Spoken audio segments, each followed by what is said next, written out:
இந்த காலை வேளையிலே ஆண்டவர் நமக்கு தருகிற வார்த்தை ஆதியாகமம் 42வது அதிகாரம் 21வது வசனம். நம்முடைய சகோதரனுக்கு நாம் செய்த துரோகம் நம்மேல் சுமந்தது.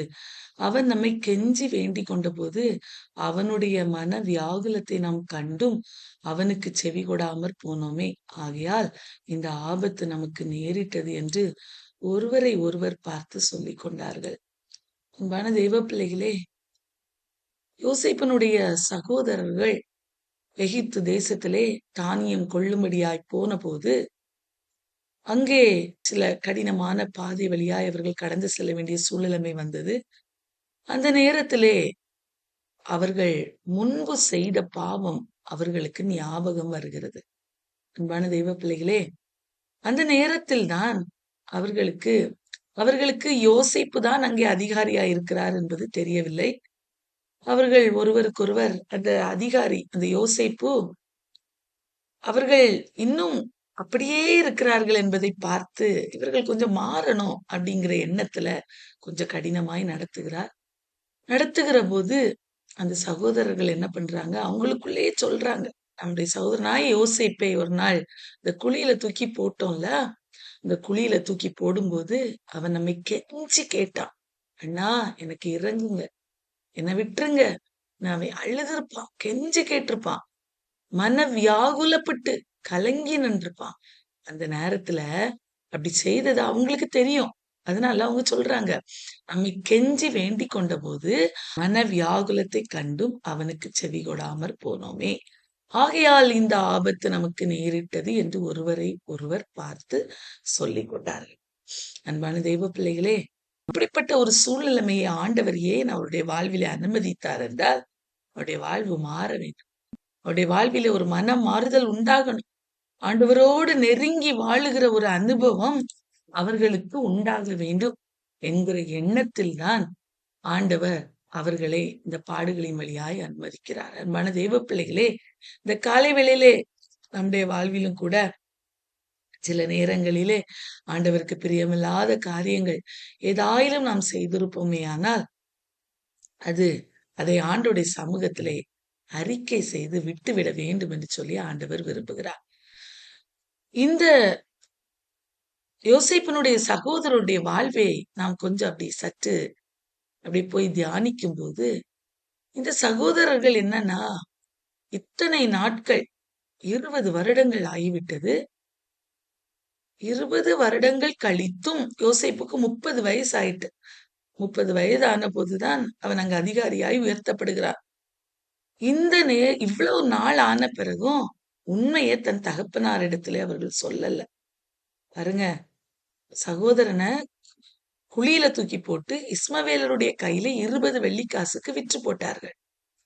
விற்று போட்ட அந்த உண்மையை தன் தகப்பனிடத்துல சொல்லல. என்ன சொன்னாங்க, அவனுடைய பலவர்ண அங்கி எடுத்து ஒரு ஒரு ஒரு விலங்குடைய இரத்தத்துல தோய்த்து கொண்டு போய் உம்முடைய மகனை கொடிய மிருகம் பட்சித்து போட்டது என்று சொல்லி அதை கொண்டு காண்பித்தார்கள். அவங்க அப்பா அந்த ஆடைய வச்சுட்டு அப்படி அழுது வேதனைப்பட்டு புலம்புகிறார். இவ்வளவும் பார்த்தோம் பாருங்க, அவர் தினமும் அந்த வார்த்தைகளை சொல்லி அவர் அழுதுட்டு இருந்திருப்பாரு, வயதான தகப்பன். அவரிடத்திலே இந்த சகோதரர்கள் என்ன பண்ணல, எதையுமே சொல்லல பிரியமானவர்களே, எதையுமே சொல்லல. 20 வருடங்கள் தன்னுடைய இருதயத்திலே அந்த அந்த அந்த அவர்கள் செய்த பாவத்தை வெளியே சொல்லாமல் வைத்து தங்களுக்குள்ளே ரகசியமாய் ஆலோசனை பண்ணி அப்படியே அவர்கள் செய்த அந்த காரியத்தை மறைத்தார். அன்பான தேவ பிள்ளையே, வேதம் சொல்லுகிறது, நீதிமொழிகள் 28வது அதிகாரம் 13வது வசனத்திலே, தன் பாவங்களை மறைக்கிறவன் வாழ்வடைய மாட்டான், அவைகளை அறிக்கை செய்து விட்டு விடுகிறவனோ இரக்கம் பெறுகிறான். அன்பான தெய்வ பிள்ளையே, இந்த காலை வேளையிலே நம்முடைய வாழ்வில கூட ஏதாயிலும் பாவங்கள் நம்ம இந்த காலை வேளையில சிந்தித்து பார்க்கணும். ஏதாயிலும் நம்முடைய சமூகத்துல அறிக்கையிடாத பாவங்கள், ஆண்டவருக்கு பிரியமில்லாத காரியங்கள் ஏதாயிலும் இருக்குமே, ஆனா ஆண்டவருடைய சமூகத்துல இந்த காலை வேளையில அறிக்கை செய்யணும். என்றைக்கு யோசேப்பின் சகோதரர்கள் வந்து தாங்கள் தன்னுடைய சகோதரனுக்கு செய்தது தவறு என்று ஒரு உணர்வு என்ற ஒரு மனசாட்சி அவர்களை வாதித்ததோ, அன்றைக்குதான் அவருடைய குடும்பம் அழிவிலிருந்து மீட்கப்பட்டது. இந்த காலை வேளையிலே நம்முடைய குடும்பங்கள், நம்முடைய பிள்ளைகள், நம்முடைய வாழ்வு ஆசீர்வதிக்கப்பட வேண்டுமே ஆனால் நாம் செய்ய வேண்டிய ஒன்று, பாவங்களை மறைக்க கூடாது. அறிக்கை செய்து ஆண்டோடைய சமூகத்துல இரக்கம் பெறுகிறவர்களாய் காணப்படணும். இந்த சகோதரர்களை பார்த்து ஆகவேதான் யாக்கோபு ஆசீர்வதிக்கிறார். அவருடைய வயதான காலத்திலே தன்னுடைய பிள்ளைகள் 12 குமாரர்களையும் கூப்பிட்டு கொண்டு பக்கத்துல வச்சுட்டு, யோசேப்பினுடைய 2 பிள்ளைகள் எப்ராஹிம், மனாசேயும் அவர்களையும் பக்கத்துல வச்சுட்டு அவர் ஆசீர்வதிக்கிறார். அவர்களை ஆசீர்வதிக்கும் போது சொல்றாரு பாருங்க, என் ஆத்துமாவே அவர்களுடைய ஆதியாகமம் 49:6 வாசிக்கிறோம். என் ஆத்துமாவே அவருடைய ரகசிய ஆலோசனைகளுக்கு உட்படாதே, என் மேன்மையே அவர்கள் கூட்டத்தில் நீ சேராதே. அவர்கள் தங்கள் கோபத்தினால் ஒரு புருஷனை கொன்று தங்கள் அகங்காரத்தினால் அரண்களை நிர்மூலமாக்கினார்களே என்று சொல்லி, இது யாரை குறித்து சொல்லப்பட்டது என்றால், சிமியோனும் லேவியும் எழும்பி ஒரு நாளிலே அந்த சீகேம் என்பவனையும் அவனுடைய ஊர்ல இருக்கிறவங்களையும் கொன்னு போட்டாங்கல்ல, அதை குறித்து அவர் சொல்லுகிறார். பாருங்க, இந்த காலை வேளையிலே ரகசிய ஆலோசனைகள் நம்முடைய வாழ்வில கூட யாரை குறித்தாயிரும், என்ன யாரை குறித்து ரகசியமாய் பேசுகிறது, அவர்களுக்கு விரோதமாய் புறம்பாய் பேசுகிறது, அவர்களுக்கு விரோதமாய் பாவம், தேவையில்லாத வார்த்தைகள், நாம் அவங்கள ஈஸியா நம்ம ஜட்ஜ் பண்ணிடுவோம் நாவை வைத்து. அன்பான தெய்வ பிள்ளைகளே, அப்படிப்பட்ட காரியங்களை நாம் செய்யக்கூடாது என்று வேதம் நமக்கு இந்த காலை வேளையிலே கற்றுத் தருகிறது. ரகசிய ஆலோசனைகள் சங்கீதம் 64:2 சொல்லுகிறது, துன்மார்க்கன் செய்யும் ரகசிய ஆலோசனைக்கும் அக்கிரமக்காருடைய கலகத்துக்கும் என்னை விலக்கி மறைத்தாலும். அன்பான தெய்வ பிள்ளைகளே, யோசேப்புடைய சகோதரர்கள் செய்தது ரகசிய ஆலோசனை. தகப்பனுக்கு சொல்லவே இல்லை, கடைசி வரைக்கும் மறைச்சிட்டாங்க. கடைசியில யோசேப்பு உயிரோடு இருக்கிறான் என்று கேள்விப்பட்ட பிறகுதான் தன் தகப்பனுக்கு சொல்லுகிறார்கள்.